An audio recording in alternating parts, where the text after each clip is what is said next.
Hi guys! Welcome to Jekotech TV! Smile ka muna dyan! Okay guys, let's go! Ito kami ngayon sa Children's Farm. Ang laki, no? So napakalaki pang lupa na to. Halos wala pang mga establishment. Talagang napakayaman talaga ng may-ari nito. Dito masarap pumunta pagka New Year. So pwede ditong mag-practice driving. Pero sabi doon sa labas, bawal daw. Hindi naman malalaman. Alam. So may highway na rin pala doon, no? Ayan na yan. So, Raven saan na kaya yan. ang Children's Farm dito? Kanan. May malaking elepante pala dito, you know? Elephant. And guys, meron din ditong horse. Yan lang, mga artificial na horse talaga to. So merong white horse and also the black horse. So artificial lang yan, hindi yan totoong kabayo. So hahanap tayo ng mga totoo ditong hayop. At may nakita ba ako dyan isang kabayo rin. The brown horse. Artificial din siya. So lakad tayo dito ng konti para makita natin kung anong meron dito. So meron ditong restaurant.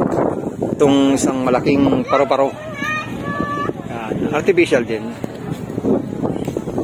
So lakad tayo dito. May restaurant pala din dito. Kaya pwede tayong kumain. Tayo nagugutom.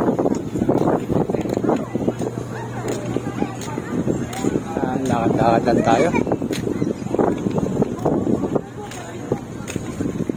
At pero din itong pet body. Yan.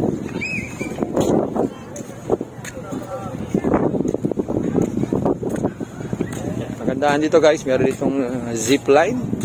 So, pwede tayo sumakay sa zipline. Hindi ko lang alam kung pwede dito sa matanda o sa adult. Maaaring pambata lang. So, malalaman natin yan. So, ito yung store hours dito. Ang kanilang mga kainan ay 7 to 9. Meron 9 to 9 and 9 to 9. At ang playground ay open 9 a.m. to 7. Horseback riding 9 to 7. And zipline is 9 a.m. to 7 p.m. lang.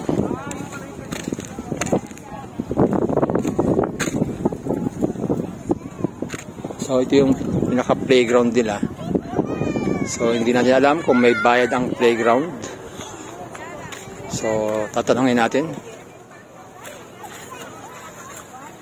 May bayad ba ang playground? May bayad ba dito? Dito sa ground may bayad? Meron. Meron din? Okay. Magkano zipline? 100 po. Kasama na yung horseback. Ilang hours yun? 3 hours po. Tara, tayong 3 hours yun? 3 hours ng zipline saka horse bike. Ilang mes? Consumable po. Ilang? Pabalik-balik. I mean, isa zipline, ilang pabalik-balik ang gano'n? 3 oras? Mahal na po kayo. Iwan to sawa siya. Hindi pwede magpalit-palit, isang tao lang. Isang tao lang. Ay, may wristband lang. Okay. Yung girls matap. So guys, ang price pala dito ng zipline ay 3 hours. Kaya lang, hindi pwede palit-palit tao. So para sa mga bata lang, zipline. Tignan mo muna sila. Ayan guys, ang disadvantage nito guys, is one way lang to, itong zipline nila. Yan yung mataas, pupunta dyan, lalakad. Yan. Medyo malayo-layo rin. Tapos sasakay doon, papunta dito sa baba. Yan, pababa dito. So ayan. So ang halaga ng zipline dito ay 300 pesos. Pero yung 300 pesos ay consumables na yun. Pagkatapos mo mag-zipline, pagpagod na yung anak natin, o yung ating mga babies dyan, pwede naman tayo mag-horsebacking. Okay? Horse riding. Pwede dyan kayo. And also, isa 300 kasama na rin yung playground. So, yan. So, depende sa inyong anak o sa mga batang daladala nyo kung saan sila mahilig. Pwede sa sakay ng kabayo at pwede rin naman zipline in 3 hours. Pero siguro in 3 hours na yun, mahirapan na tayo yan, no? Baka mahihilo na yung mga bata na yan. So, ito yung ating kasamang bata. Susubukan natin kung kaya niya. Kaya niyang sumakay sa zipline. So, waiting lang tayo dito. Ayan, pinoporma na siya doon sa bandang dulo. Kaya na medyo takot siya, pero napilitan din. Sana hindi siya matakot along the lines. Ayan, inihahanda na, sinasabit Sigal na. pa yata. So, sinasabit na siya. Sinasabit na siya. Sinasabit na yung aming dalang bata. So, malalaman natin kung iyak itong batang ito o Gano'ng kalakas kaya? mananatili siyang matapang. So, kanina may mga sumakay na mga bata, babae pa yon, matatapang sila. Ayan na, sinabit na. Okay, ayan na po. Ayan na. Ayan. So, maandar na po yung bata, oh. Ayan, papalapit na sa akin. Ayan. So, ayan. So, hindi siya umiiyak. Natutuwa pa nga siya. Ayan. Whoop. So, ayan. So, ayan. Hindi natakot yung bata. Ayos na ayos yung kasama namin bata. Ay, matapang pala. So, ayos na ayos. So, ayaw na daw niya. Medyo takot pala. Kaya pala tulala. One more. Tulala yung itsura niya. So, ayan guys. Tapos na yung ating batang kasama. Tapos na siya sa zipline. So, susunod naman ang gagawin ay ang maglaro sa playground. So, yung playground kasama rin sa 300 pesos to guys. So, kasama sa 300 itong zipline and itong playground and also the horseback riding. So, wala pa ako nakikita ang kabayo, no? Siguro mamaya natin makikita yung kabayo. So, ito yung kapaligiran nitong Children's Farm or Villar Farm. Yan. Napakalaki nitong farm na to. At may makikita tayo dito isang store, ang Pet Body. Yan. So, marami na pupunta na rin dito pero hindi pa siya ganong karamihan. Okay? So, dito guys, para makapunta tayo, yun lang isang condition dito, sabi ng guard sa gate. Kailangan daw ay nakasasakyan tayo. So, walk-in ay hindi pa masyadong in-entertain nila. So, sooner or later ay pwede na rin yung mga nag-walk-in. Pero ngayon, ang ginagamit nila ay kailangan meron tayo sasakyan para makapasok dito sa Villar's Farm or Villar's Children's Farm. Sa banda doon, meron daw doong baseball ground. So, pamaya pupunta natin dyan. Baseball ground na yan, kung ano meron doon. So, tambay muna tayo dito. Baybayan muna natin itong ating kasamang kid sa kanyang paglalaro sa playground. So, ngayon guys, pupunta na tayo sa horseback riding. So, yung horseback riding nila hanggang alas 7 lang. So, malaki naman yung ground ng pag-horseback riding. So, napakalaki talaga itong farm na to. Ang farm ni Villar.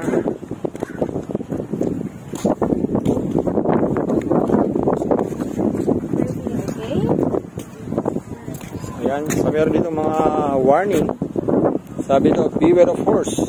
Delikado rin pala yung mga horse, no? At strictly no smoking. So, punta tayo. So, ito yung mga selda ng mga kabayo. So, marami palang kabayo dito. So, sasakay yung ating kasamang bata sa isang kabayo. So, ayan. Ating kasamang bata. Ayan yung isang kasama natin bata. Ayan. Horseback riding. Ayan. Nasa isang maliit na kabayo siya. Bisiro. Ayan, ang horseback riding. So, ayan kasama namin bata. Masaya naman siya. So, siya ay maglalakbay sa paligid-ligid ng ayan, nasa paligid lang. Picture na lang daw doon. So, ikot-ikot lang. Oo,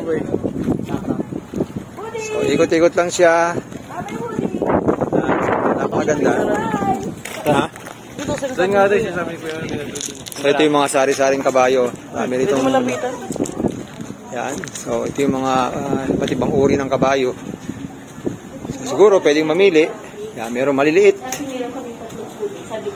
Yan, merong malalaking kabayo. Yan, yung mga kabayo. So, amoy kabayo.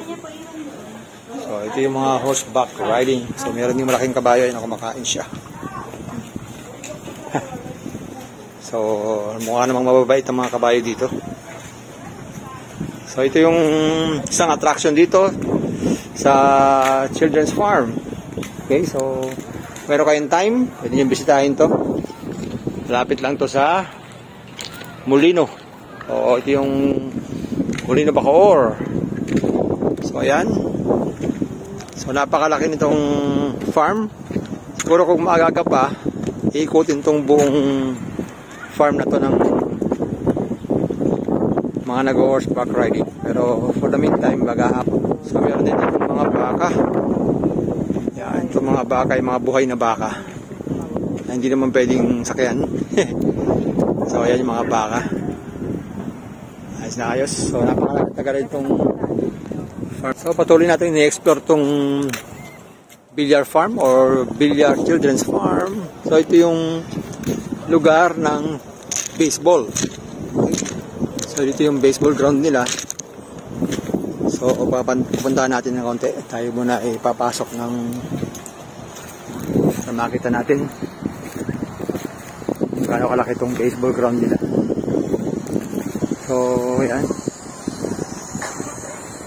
So wala kami sa tamang daan, sa tamang kalye. Ito kami sa parang dumaan. So malaki yung kanilang baseball ground dito. Yan.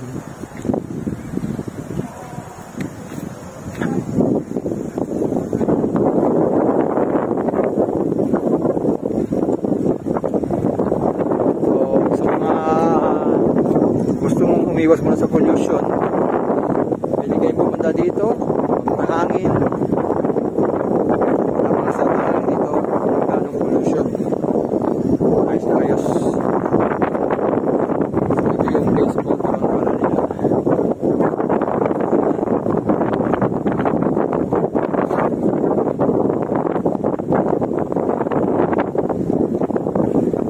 Baseball ground.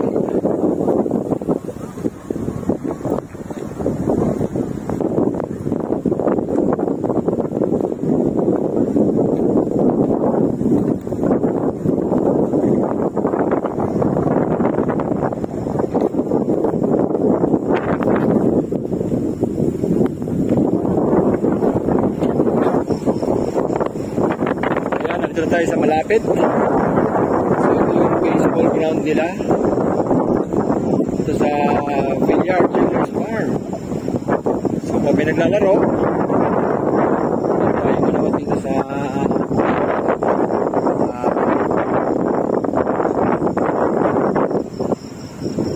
malaki-laki rin.